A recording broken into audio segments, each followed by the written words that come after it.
Hey, so we all make mistakes, but owning up to them is the right thing to do.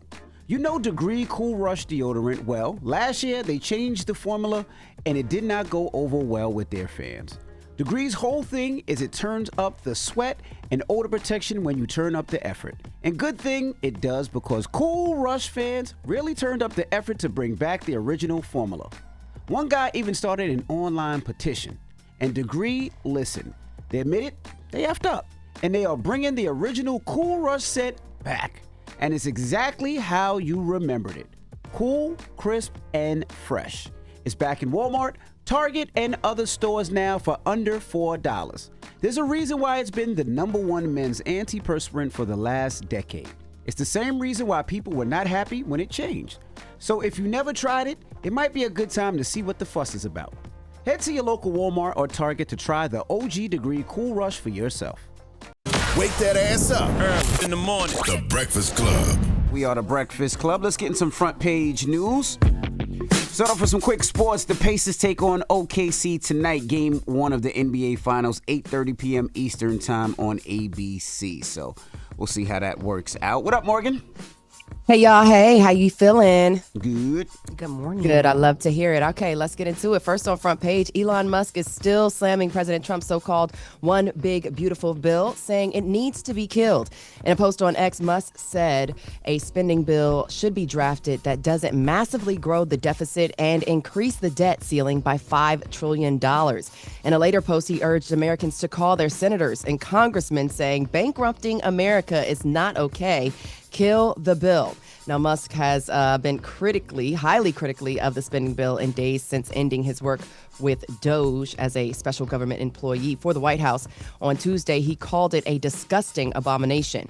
Meanwhile, the House Speaker, Mike Johnson, says Elon Musk has ghosted his calls and him over President Trump's so-called One Big Beautiful Bill. And he calls Musk's recent comments very disappointing as he continues to tout the bill. Now, Speaker Johnson spoke to the media saying he called Musk following his recent comments, but Elon didn't answer. And he went on to say that he spoke to President Trump, who's not too delighted about Elon's current stance on this big, beautiful bill. Let's take a listen to Speaker Johnson, House Speaker Mike Johnson.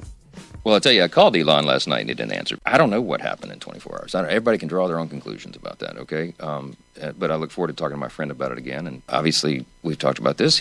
As you know, he's not delighted that Elon did a 180 on that.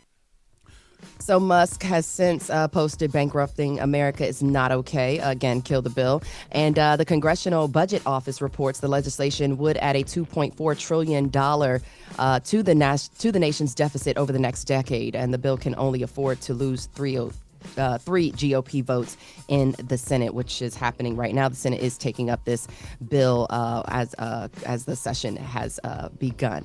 Now, elsewhere, Capitol Hill lawmakers are coming together in opposition. Well, hold on, Morgan. I want to say something, right? Sure. Well, this criticism, this criticism from Elon is one of two things. Either Elon said, "Look, I paid damn near $300 million for this presidency."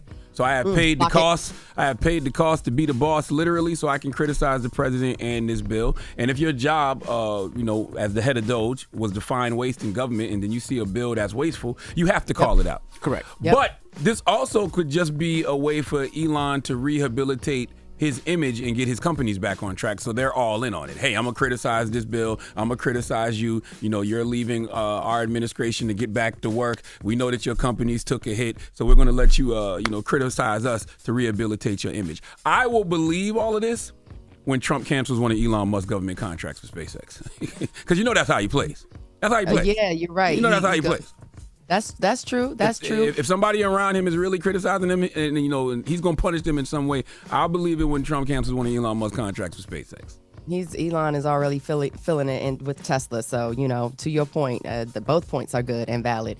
Elsewhere, Capitol Hill lawmakers are coming together in opposition of a 10-year ban on AI regulations, which is also a part of Trump's so-called Big Beautiful Bill. Now, Georgia Republican Congresswoman Marjorie Taylor Greene, y'all may know her as Bleach Bomb, Bad Bill's Body. Yeah. She says it violates states' rights. And California Democrat Ted Lieu, he tends to agree, adding that banning states from putting guardrails on AI would cause unnecessary harm. Let's take a listen to California Democrat Ted Lieu's comments.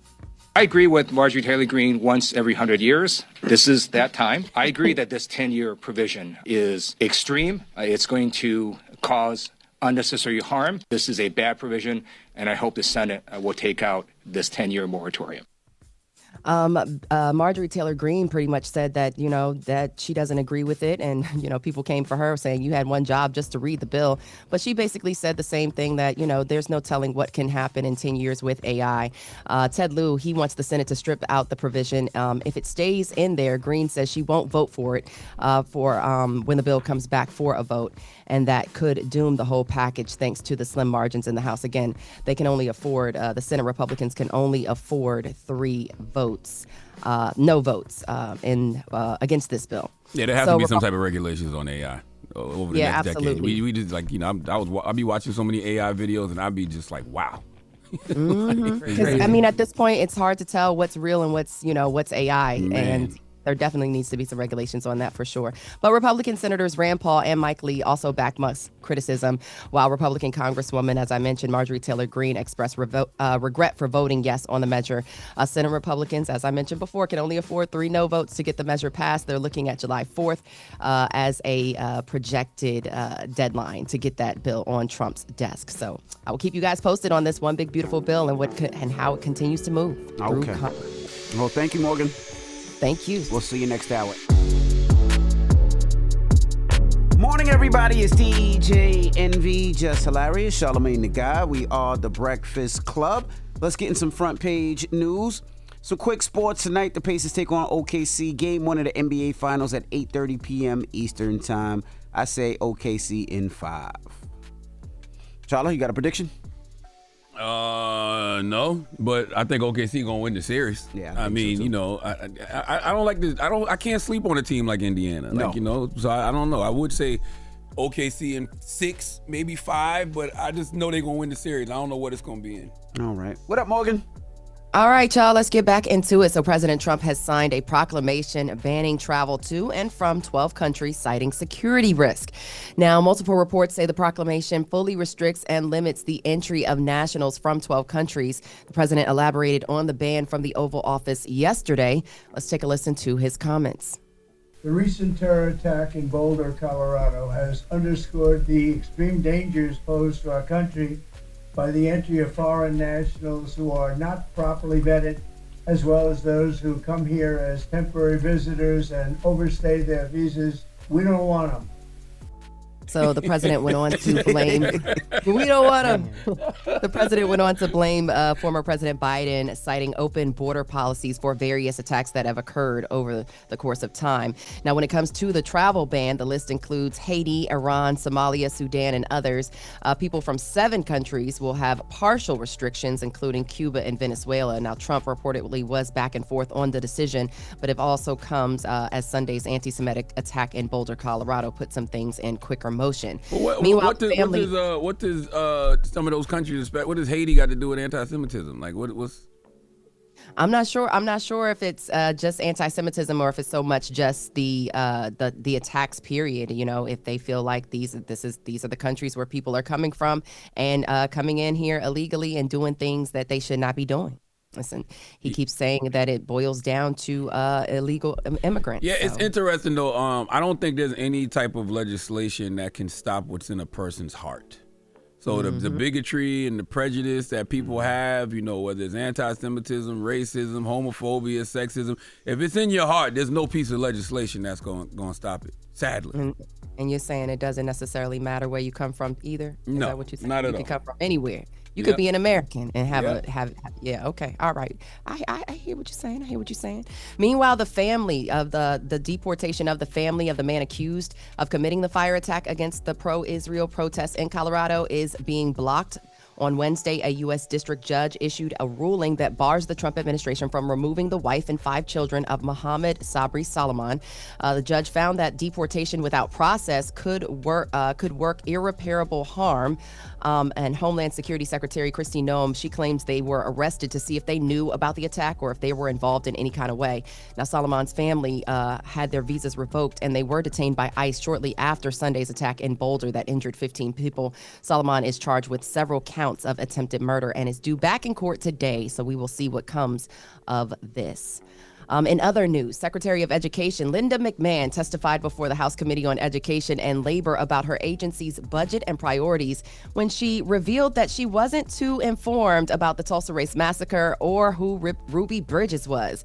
Let's take a listen to her exchange between Pennsylvania Representative Summer Lee and the Secretary of Education. Let me repeat, Linda McMahon. Let's take a listen. Do you know what the Tulsa Race Massacre is? I'd like to look into it more and get back to you on it. Okay, so I look forward to that. How about the book Through My Eyes by Ruby Bridges, for instance? I haven't read that. Have you learned about Ruby Bridges? If you have specific examples you'd like That was to a cite, specific example. I'll be very happy. It was an for you- incredibly for specific you example. To submit I named those a in your specific book. questions, and I will look into it and get back to you on Thank them. you. So earlier So this week, you had the Representative- head of FEMA who didn't know that America had a hurricane season. Now you got Hurricane the season. Secretary of Education who don't seem to have an education. Man, okay, so Representative Lee definitely slammed the Trump administration's anti-DEI agenda and compared it to the Jim Crow era. For those who don't know, Ruby Bridges is a prominent figure in the civil rights movement, known mostly for being the first African-American child to desegregate schools. And the Tulsa Race Massacre, also known as the Tulsa Race Riot, was a horrific act of racial violence that occurred in Tulsa, Oklahoma between May 31st and June 1st, 1921, where white mobs attacked residents, homes, and businesses. I'm talking about thriving businesses in the predominantly Black Greenwood neighborhood, also known as Black Wall Street. Yeah, they was hating. But yeah, so yeah, that is the Secretary of Education, not too educated, to your point. And in my last story, one of former President Biden's press secretary she's revealing that she has ditched the Democratic Party and is now independent. Karine Jean-Pierre made the revelation with her new book, Independent, a look inside a broken White House outside the party lines. That book is set to be released this fall. Jean-Pierre described her book about her time in Biden's White House. Let's take a listen. This book, Independent, it's about looking outside of boxes, not just always being in a partisan stance.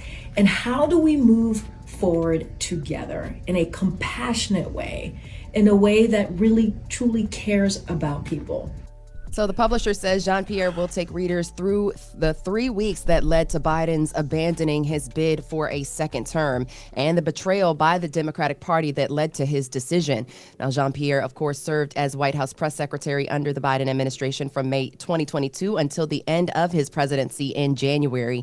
Independent will hit shelves on October 21st. Any thoughts on Jean-Pierre Yes. switching parties? Let's discuss. Well, she didn't switch parties. She's an independent now, right? So I respect her being independent because I feel like if you black in this country, you shouldn't be loyal to any party. You should only be voting your interests. You should only be voting for politicians who are implementing legislation and policies for your communities and your people. And if you ask me, none of these parties have done enough for us to be screaming, we Republican or Democrat, so independent is the way to go. But when it comes to her in particular, I'm probably going to read the book, but nobody wants to hear from anyone who got up there and lied for the Biden administration.